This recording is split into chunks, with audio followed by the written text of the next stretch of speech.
Baiklah, terima kasih atas kesempatan yang telah diberikan. Assalamualaikum warahmatullahi wabarakatuh. Selamat pagi.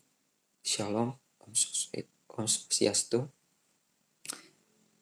Pada kesempatan kali ini, saya akan memberikan pembelajaran mengenai materi perkembangan komputer dari generasi ke generasi.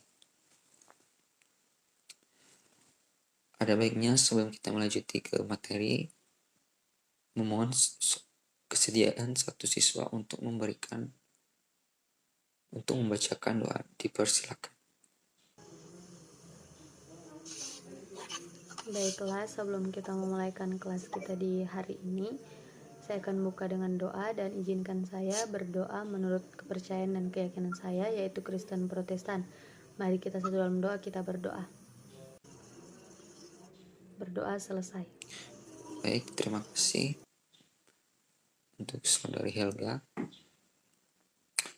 Selanjutnya, baik, terima kasih untuk saudari Helga. Selanjutnya, dari pembelajaran ini kita akan mendapatkan suatu tujuan pembelajaran. Yang pertama, kita akan mengetahui perkembangan komputer sebelum 1940 dan sesudah 1940. Yang kedua adalah kita akan mengetahui ciri-ciri perkembangan komputer sebelum 1940 dan sesudah 1940. Yang ketiga, tentunya kita akan dapat mengetahui dan memberikan perkembangan komputer sebelum 1940 dan sesudah 1940. Pendahuluan yang kita tahu adalah komputer adalah alat yang dipakai untuk mengolah data dan menurut prosedur yang telah dirumuskan. Kata komputer semula dipergunakan untuk menggambarkan orang yang pekerjaannya melakukan perhitungan aritmatika dengan atau tanpa alat bantu. Tetapi arti kata ini kemudian dipindahkan kepada mesin itu sendiri. Asal mulanya, pengolahan informasi hampir eksklusif berhubungan dengan masalah aritmatika. Tetapi komputer modern dipakai untuk banyak tugas yang tidak berhubungan dengan matematika. Dalam arti seperti itu, terdapat alat seperti slide rule atau jenis kalkulator mekanik mulai dari abakus dan seterusnya. Sampai semua komputer elektronik yang kontemporer. Istilah lebih baik yang cocok untuk arti luas seperti komputer adalah yang mengolah informasi atau sistem pengolah informasi. Selama bertahun-tahun sudah ada beberapa arti yang berbeda dalam kata komputer, dan beberapa kata yang berbeda tersebut sekarang disebut sebagai komputer. Selanjutnya kita akan memasuki perkembangan teknologi komputer. Pada perkembangan ini terjadi beberapa kali perkembangan. Yang pertama adalah komputer generasi pertama, komputer generasi kedua, komputer generasi ketiga, dan komputer generasi keempat. Kita akan memasuki penjelasan detailnya. Yang pertama adalah komputer generasi pertama. Diluncurkan pada tahun 1940.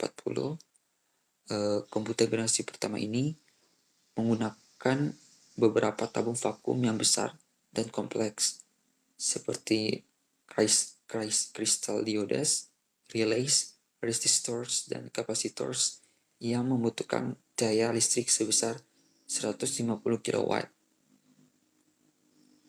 Komputer elektronik pertama yang digunakan untuk umum yaitu ENIAC atau Electronic Numerical Integrator and Computer. Sudah berbentuk digital, namun belum menggunakan kode biner sebagai prosesnya.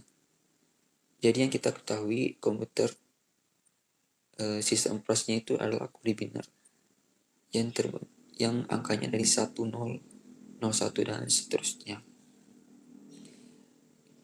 Diprogram menggunakan blueport dan switch yang sudah mendukung input dan output dari IBM card. Komputer elektronik pertama yang digunakan untuk umum yaitu ABC atau Atanasoff Berry Computer,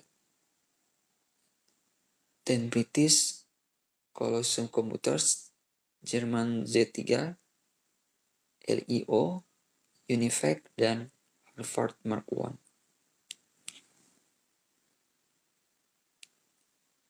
Selanjutnya adalah komputer generasi kedua. Diluncurkan pada tahun 1955. Komputer generasi kedua muncul setelah ditemukannya transistor,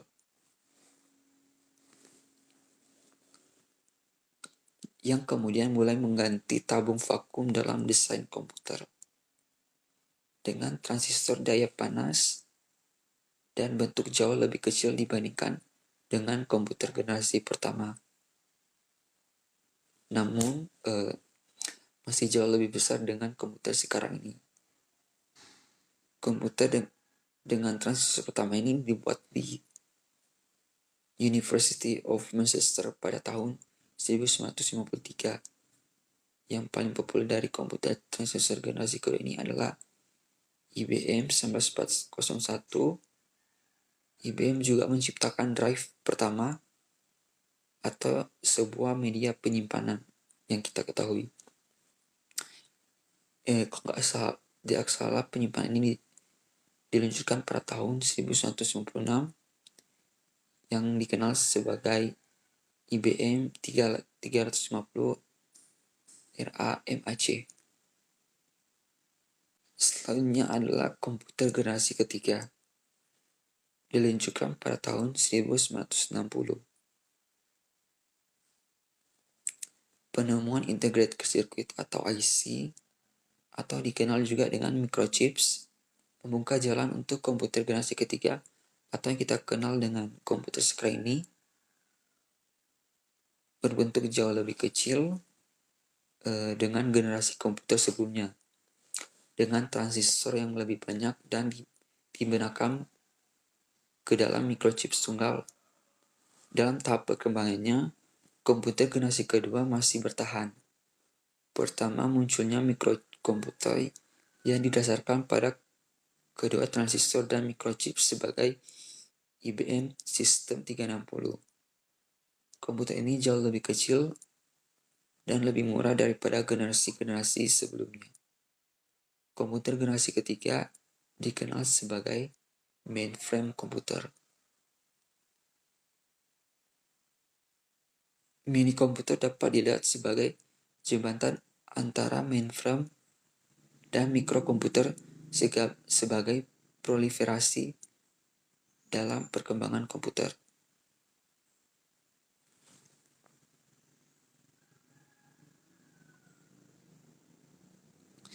Selanjutnya komputer generasi keempat. Jadi komputer ini diluncurkan pada tahun 1971.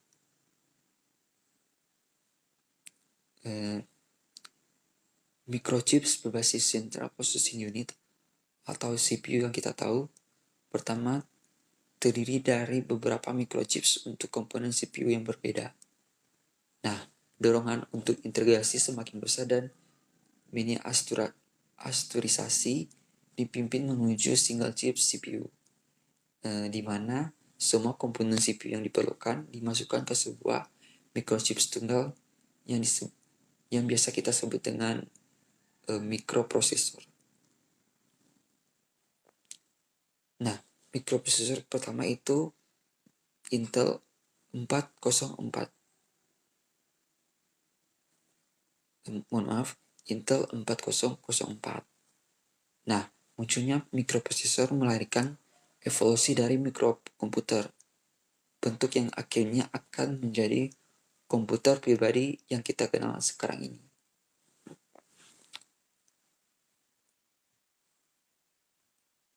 Selanjutnya kita akan mengetahui jenis-jenis komputer.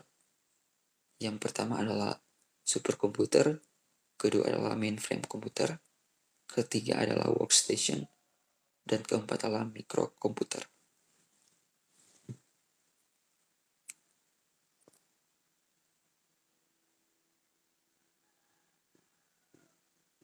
Yang pertama adalah superkomputer. Superkomputer memiliki harga yang lebih fantastis jika dibandingkan dengan komputer lainnya. Nah, selain itu, performa dari komputer ini juga sangat tinggi. Penggunaan komputer ini tidak selalu untuk perusahaan besar, karena keperluan personal pun terkadang membutuhkan komputer dan spesifikasi yang tinggi. Kapasitas pengoperasian dan pengolahan data pada komputer ini juga sangat cepat, dengan kemampuan 1 juta triliun operasi per detiknya. Nah, yang kedua adalah mainframe. Yang kita tahu sebelum ditemukannya komputer dengan ukuran yang sekarang, komputer sebelumnya bernama mainframe. Ukuran mainframe saat itu sebesar rumah. Sangat besar tentunya. Penggunaan mainframe biasanya untuk memenuhi teknologi pada perusahaan besar. Saat ini, mainframe condong pada penggunaan mesin besar yang memiliki kemampuan pengolahan jutaan tugas setiap harinya. Biasanya, penggunaan mainframe juga untuk menangani data besar pada penelitian, keperluan militer, atau aksi finansial yang memiliki banyak pengguna pada waktu bersamaan. Yang keempat adalah workstation. Workstation merupakan komputer yang dibuat khusus untuk bekerja. Pembuatan komputer dikhususkan agar user dapat bekerja dengan maksimal. Spesifikasi komputer dapat disesuaikan dengan pekerjaan setiap user agar lebih optimal. Biasanya komputer ini dibekali dengan spesifikasi yang tinggi seperti prosesor yang diperkuat dan penggunaan memori tambahan. Komputer ini biasanya dibuat dengan memanfaatkan jaringan agar memudahkan dalam penyelesaian kelompok tugas. Yang terakhir adalah mikrokomputer. Mikrokomputer adalah komputer kecil yang biasa kita gunakan, baik dalam bentuk desktop, PC, atau laptop, memiliki spesifikasi rendah hingga sedang ataupun tinggi. Banyak digunakan untuk keperluan sehari-hari, seperti Word, prosesor, gaming, dan desain grafis sederhana. Saat ini mikrokomputer tidak terlihat seperti yang mereka buat pada awalnya. Berkat kemajuan teknologi, peralatan yang lebih kecil menjadi mungkin. Selain itu, kemajuan eksponensial dalam pengembangannya, masing-masing komponennya mencapai kinerja dan kapasitas pemrosesan yang lebih baik. Penutup, komputer adalah salah satu alat pertama kalinya untuk membantu dalam perhitungan komputer.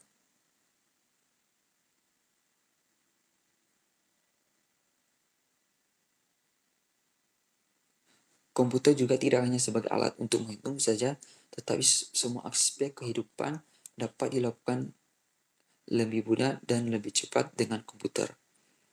Nah, dilihat dari generasi ke generasi juga dari awal, generasi pertama sampai sekarang, komputer sudah mengalami perkembangan dan perubahan yang cukup pesat.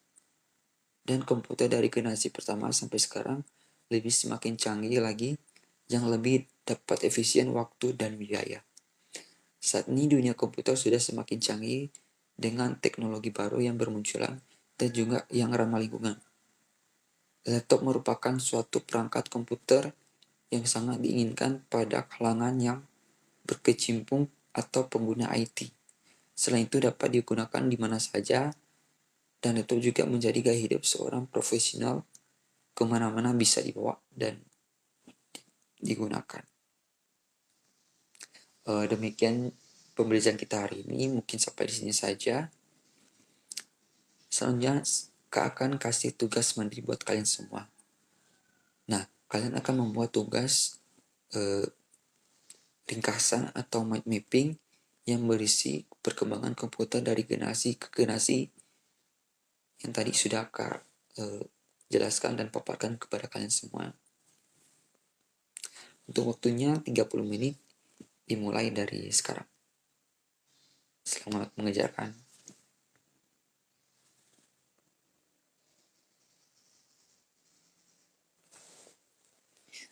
Baiklah, waktu selesai. Terima kasih untuk yang sudah menghadiri kelas ini dan sudah membuat tugas yang sudah Kak berikan kepada kalian semua. Semoga apa yang Kak kasih untuk kalian bisa menjadi ilmu atau pedoman buat kalian ke depannya. Mungkin sampai di sini saja. Ada baiknya sebelum kita menutup kegiatan belajar kita kali ini ditutup dengan doa. Kimohon untuk satu kesediaan siswa untuk memberikan doa. Dipersilakan.